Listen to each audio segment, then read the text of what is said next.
If I had a glass of water up here and it was full, question, can that glass hold any more water? If it's full,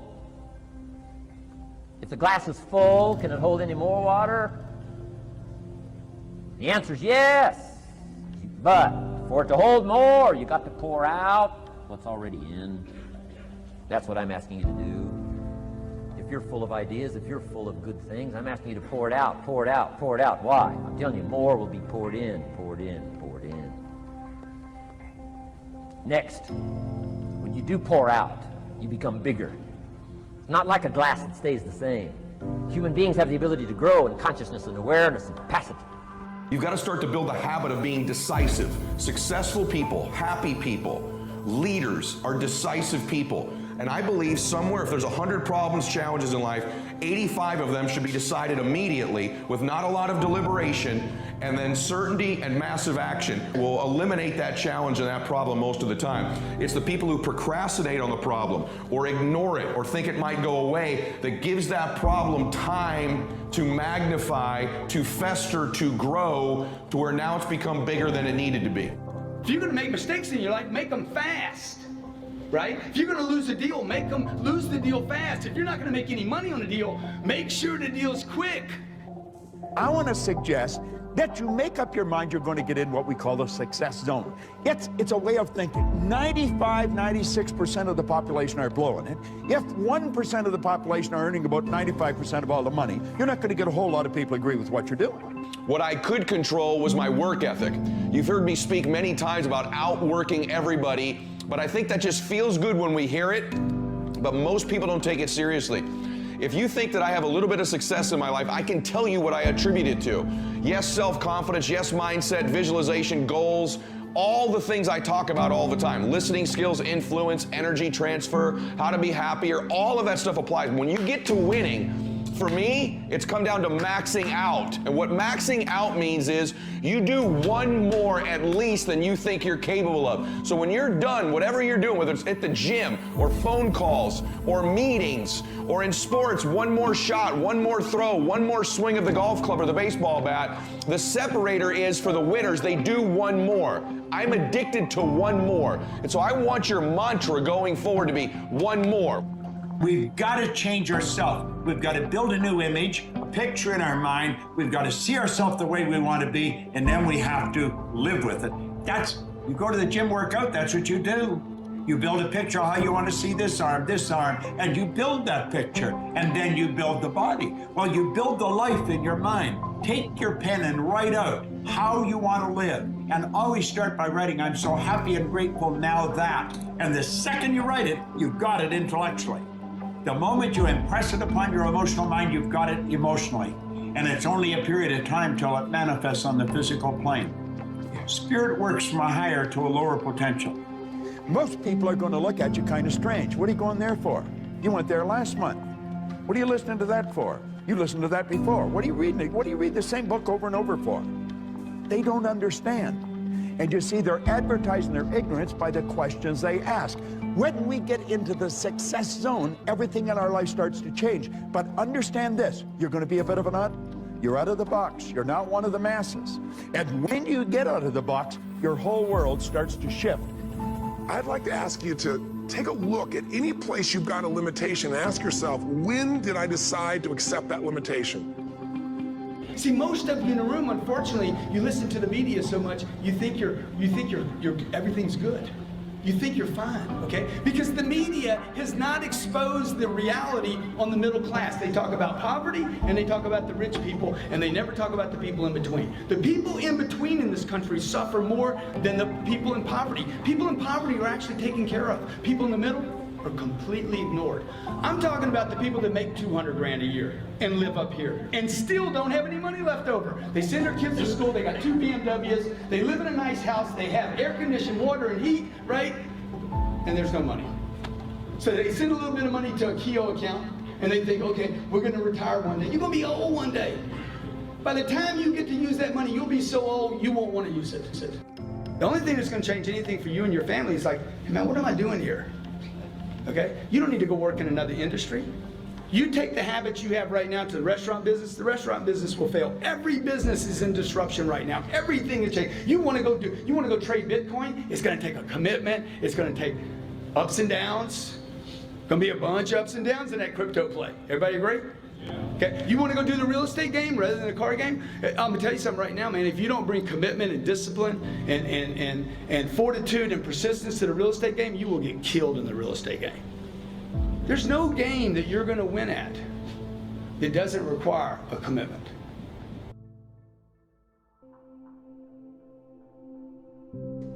What's an area that's important to improve?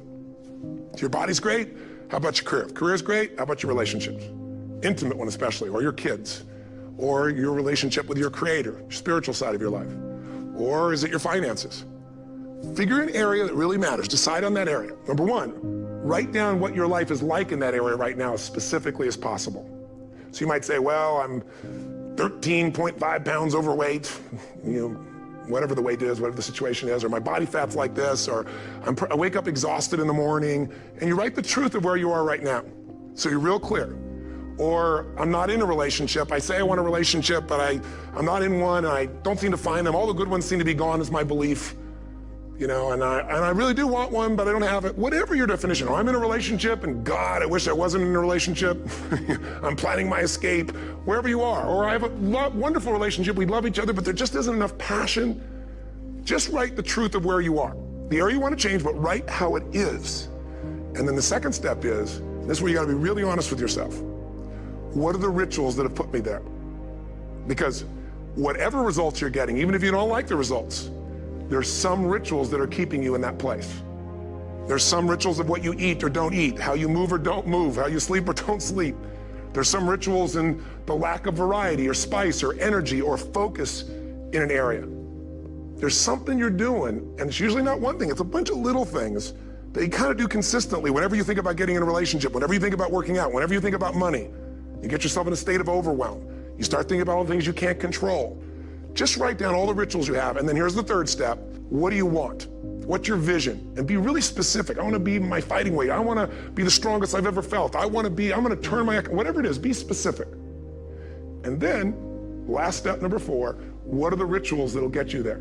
What would you need to do differently each morning if you're going to be that kind of energy, that kind of strength? How often would you work out? What days would you work out? What time?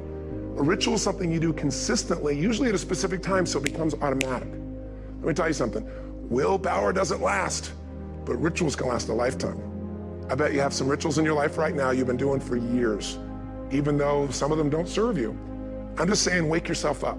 If you want a new year and a new life, you don't need to start on January 1st. Start today. Start with this little video. And just begin to see what happens and see how easy it is to just do a few little rituals. Don't do them all, just do 2 or 3 new things. And you know what happens? You'll get momentum. Because once you discipline yourself in one area of your life, you feel yourself doing it in other areas as well. And I always say something that my original teacher taught me. I always remind people, there's always 2 pains in life. There's the pain of discipline, or there's the pain of regret. And discipline weighs ounces, as my friend Jim Rohn taught me. Regret weighs tons. You don't want to have regret. So right now, what do you want to change? What's it really like? What are the rituals that got you there? That'll take a little homework. If you're not sure, ask the people around you. They'll tell you what your rituals are. What do I really want in depth? What are the rituals that'll get me there? And then get yourself to start a few of those actions and lock them in place. The first thing I want you to know that success is not a destination, it's a journey. Think of success as a process. Let me illustrate it and explain it this way. If you go to college, you work hard, and in 4 or 5 years, depending on what kind of degree you're working on, and in today's society, sometimes 6 or 7 years, but eventually, comes the day of graduation, and you're all excited, and your family is there, and your friends are there, and you're there with your classmates, and you got your cap and your gown, and you know that there's going to be a time in that ceremony where you're going to walk across stage, and the president, provost, somebody's going to shake your hand, hand you a diploma, congratulate you, and you're going to get off the other side. They're going to have presents waiting for you, and they'll be taking pictures, and everybody will be shaking your hand, say, congratulations, today you become a success, you're a college graduate. Now, my friend, you did not become a success the day that you got your diploma. Now, what you did have happen to you in that ceremony is you got recognized for success. The diploma is recognition of what you have done the previous 4 or 5 years. You see, you were a success in your freshman year when you decided to not drop out of school like some of your other classmates and decided to stick to it. And you were a success every time you studied for a test. And you were a success every time you did a project or did a writing assignment. You see, you're a success all through school. You're a success every day. Success is a daily thing, not a destination thing. The day you got the diploma, you just got recognized for the success that you already were. Now that's very essential, because so many times people have a tendency to devalue the moment, today. What they do is they greatly value the destination. And so they kind of talk about, well, when I get there, or if I arrive there, or when I do that, or when I accomplish this. And they don't understand that success is a daily thing. And I'm here to share with you that the secret of success is determined by your daily agenda. In fact, I wrote a book a few years ago called Today Matters. I'm passionate about that book because what it does is it helps you, it helps me to understand that we make decisions and then we manage decisions. And too often we think, I will make a decision. For example, you're saying, I'm going to make a decision to be a coach.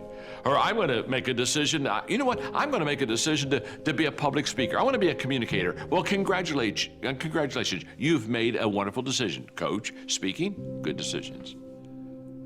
But that won't make you a successful coach. That won't make you a successful communicator. It's not the decision that makes you. You've got to make the decision by managing it, and you manage the decision on a daily basis. In other words, what you want to be tomorrow, you've got to do today. You visualize tomorrow. That gives you hope, and that's your motivation, and that's your dream. Nothing wrong with that. You visualize tomorrow, but you value today. What's that mean? That means that what I do every day is either getting me closer to that vision, that dream, that goal, or it's really driving me farther away from it. You see, every day, we are either repairing or we're preparing. You see, if I messed up yesterday, guess what I get to do today? Fix yesterday.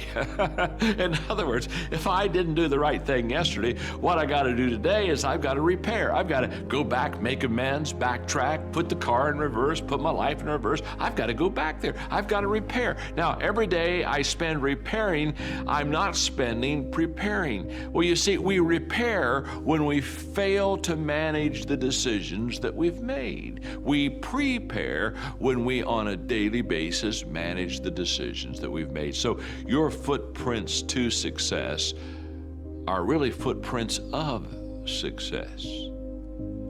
Because every step that is made and taken based upon the goals that you have for your life, and you're managing those goals correctly, every step is the progressive realization of success in your life.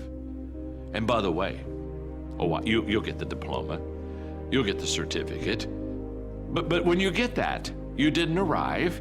It just is another step in preparing you to reach your potential. Each one of us should live our life as if we'll never learn everything we need to learn. We'll never be able to accomplish everything we wanted to accomplish. We won't be able to experience everything we wanted to experience. We should live our life every day hungry, understanding that we are to live until we die. You see, I think success can't be summarized in a flippant degree or program or diploma or arrival. I think today, if you are learning to coach, if you are learning to speak, if you're doing the things that are essential to the decisions and you're managing those decisions well, can I say something to you? Congratulations, you are already a success. Now, guess what? over time, it shows up. You've heard the expression. You maybe have even said it yourself. You've heard the expression, I'm sure. I've worked all my life to become an overnight success. That's the way it works. All of a sudden somebody recognizes you. All of a sudden somebody congratulates you. You didn't get good at that moment. You've been good for a long time. It just showed up someday.